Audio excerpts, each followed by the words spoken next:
Thank you. That was the title of your album. It's called Burn.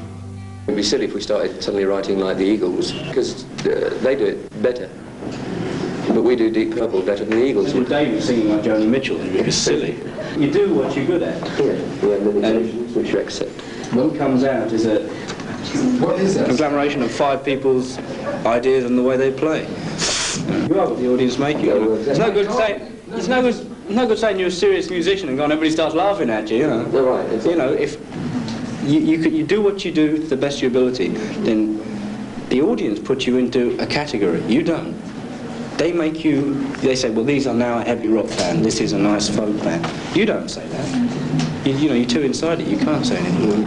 You have a reputation for being the loudest band in the world. Are you happy with this? No. You're not happy with it? It's wrong. There's so many other bands that play loud all the time, whereas we use a lot of light and shade in the music. When it's quiet, it's quiet. When it's loud. There's various other bands I could mention that just continue to play loud all the time. Ian Campbell folk group. Well, they're loud. We just allowed one they ever measured. That's all. Yeah, really. I mean, you know, they never measured anybody else to that extent.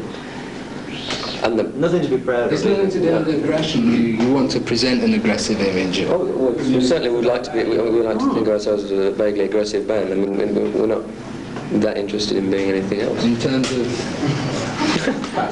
fighting, though. Fighting and seat smashing and. No, that's gratuitous. We're not aggressive. That's gratuitous. Shame. I mean, and that doesn't come from the band. The band doesn't actually encourage that. It might invoke it. Occasionally you smash equipment, I understand. Well, equipment, I'm smashing the wire. Seriously, I mean, if I feel that, you know, I want to get me yah-yahs out, No, it's a great way of doing it. Sometimes when you do a show and that doesn't happen, then you leave the people with a load of built-in tensions which haven't been released because they've been taken up and nothing's quite burst them. And if somebody just goes ahead and gets completely destructive, then that's it. Somebody's broken the bag for them and it all goes away. In fact, we did one gig in the States. We started Mistreated, which is a track on Burn, and he just couldn't get the sound he wanted, you know, from it. It was a new instrument, so he just smashed it to pieces. He broke 3 guitars in one gig in Washington on this last tour in the States. I couldn't believe it. I just wept. The whole essence, though, of going to a rock concert is for the release of it, the emotional release. You know? Yeah, it's like, I mean, if you take any rock concert, right, at the beginning of the evening, it's a potentially it's a potentially violent situation, if you think about it. There's 2, 3, 4, 10, 12, 20,000 people, whatever the size of the venue is, who are all like, you know, Why are they like that? because they're excited about what they're going to see, because presumably, well, particularly in a smaller venue, let us say, most of the people there are there because they are fans of yours.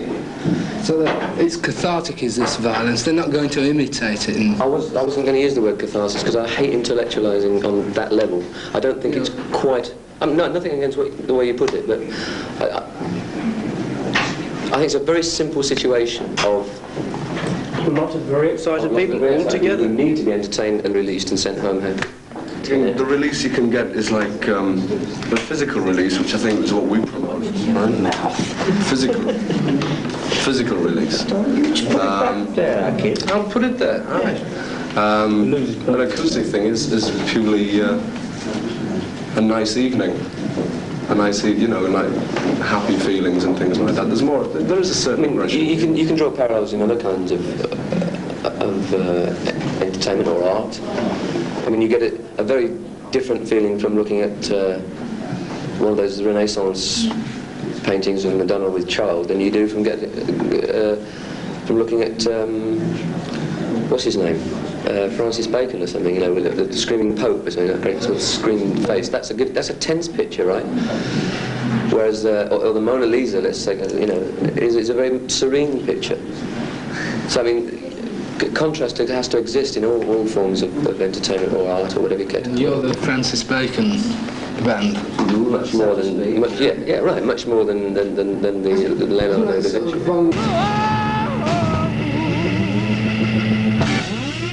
Good night, God bless you all.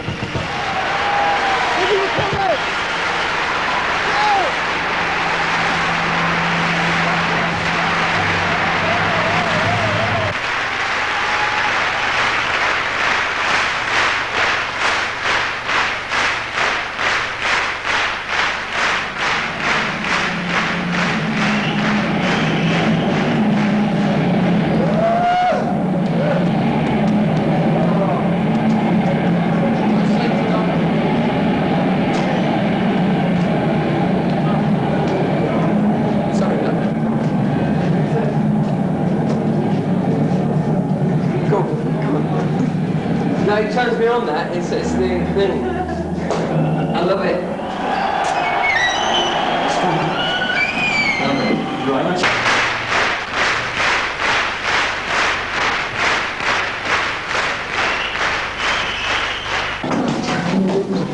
I turned around, I saw Richie throw his guitar up and you kick your drums to pieces, and I thought, I can't sacrifice a mic.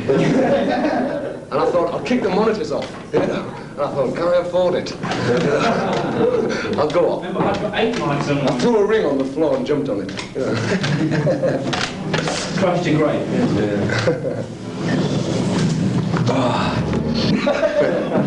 I just put my beer down. I put my beer down and it's gone. Sure. Do you want a cigarette, Johnny? We got the impression out there that you enjoyed that one. I had a good time, yes. I could have done with another hour. You could have danced all night, Bill. Drum roll. Too busy talking. One of my sons here, there. You ready? Give me a drum roll. Give me a drum roll. All I need is a drum roll. Jake, give me a hit. Sorry. It didn't say a word. Did not It's common views. And see, I have my own dressing room because I like to tune up and I like my solitude before I go on stage. I tend not to get too involved in people because, to be quite honest, I find a lot of people are boring. I find myself boring most of the time. That's nice. I don't like to be caught up. I always like to be the opposite. I always was at school. That's why I don't smoke. I used to find everybody at school smoking, you know. Oh, it's a big deal, man. Smoke, you know, rebellious image. Like, I thought, well, because of that, I won't smoke, and I never have, you know. Maybe if they hadn't smoked, I would have done, you know. Yeah. Mind you, I was probably doing other things which were just as bad, if not worse. I'm still very moody, shy, and very honest, which a lot of people can't take, you know. Honest? Yeah. And which is the hardest thing in this business is to is sincerity. Once you can fake that, you're laughing, you know. We're not brilliant songwriters, you know. I write most of the stuff, but I think some of it stinks, you know. We only get away with it because we're so good musically, you know. In fact, I wish some people would come forward and write songs for us, because we need it. But there are times when I feel like just saying, oh, let's forget it, you know, let's all go home, and we've all got enough money to just say, well, I'll do another LP when I feel like doing it. Because really, that's what every group should do. But every group is pressured by the record company. It's only guarding their own interests. A group only lasts a certain length of time, so they get the most out of them. It doesn't matter whether they fold up in 5 years, as long as they've made about 10 LPs in the meantime.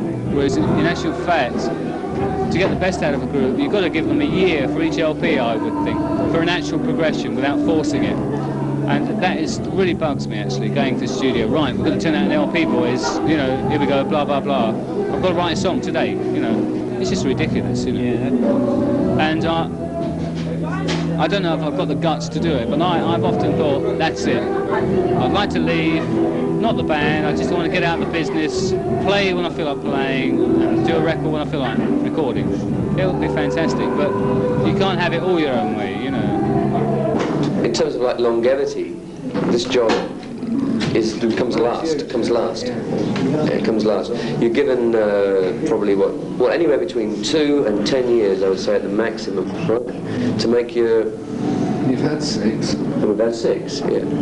But out of the 6, I would say 3 have been financially excellent. The other 3 were Getting out of debt. Getting out of debt. Yeah, exactly. The debt that it costs to start this band. We started this band with one main idea and ideal, and that was that everything we did would be, by our lights, excellent. I think you know, the justification for what you do always comes from the amount of success what you do has, providing we keep ourselves together and we believe in what we do. We've never been great lyricists, and we don't write sort of fantastic melodies and tunes, you know, except for Child in Time, which is quite a pretty tune. I mean, there's not that many pretty tunes, Is that something you regret? No, not particularly. Yeah, I regret it to the extent that if we could find a really great melody that would fit in with the way we play and the way we want to play, then fair enough. You'd use it, you know, like a shop. But we're more of a. We don't construct our songs like, say, Rodgers and Hart used to, you know, or Lennon and McCartney, even. They're sort of amalgams of what everyone is able to. From a certain basic idea. Ian might come up with a sort of a drum rhythm. Well, he came up with a drum pattern. You Fall No one. It's opening track on side 2 of Burn. Came purely and simply, initially, from a drum rhythm that Ian thought up. Whereby Might Just Take Your Life came from an organ chord sequence that John had. So you start with the basic, simple little idea, then you get 5 minds saying, well, I think this would fit with that. That's what we do. You know, but that's maybe why they're not too melodic, they're not too lyrical. We're a rock band. I mean, I don't like the term hard rock. I don't like the term heavy metal. You know, I'd like to think of ourselves as a rock and roll band. Burn, Machine Head, in rock, seem to centre around a specific kind of theme. Not even a theme you can put into words. Yes, but they hang together. You know it's part of that album, and it feels part of that album. And you can play the album from A to Z without thinking, oh, that sticks out like a sore thumb. You see a progression in your album career? It's sort of gone like that, to us. We've gone up and then taken one step back, then 3 steps, then 1 back, in terms of the albums. Can you talk about your fairy tale discovery? Yeah. With the accent on fairy. I've always wanted to get on, and I auditioned Deep Purple last year in August. No, it was... Presumably you're nearer normality than they are. I mean, they've been living in this fantasy world for so many years. Presumably the contrast between... I've always had the fantasy there, I've always wanted, I've known what it was about, I just wanted to, instead of standing outside the door, I wanted to get in, And you're happy now you're there? I'm very happy, right. What's it like being a superstar? Carrying around this sort of envelope of fame and... Well, it's very, very strange, actually. The only real, as far as I'm concerned, the only real superstars, to use the term properly, are the people that would gain instant recognition in any town, in any country where their music or their films, whatever, have been seen or heard.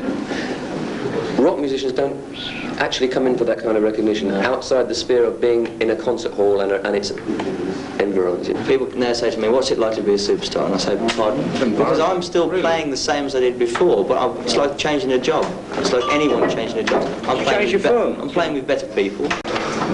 The money side is there. I mean, financially it's fine, but it's a change of job. And to be called a superstar just because you've changed your job or firm, as Ian put it, is just stupid to me.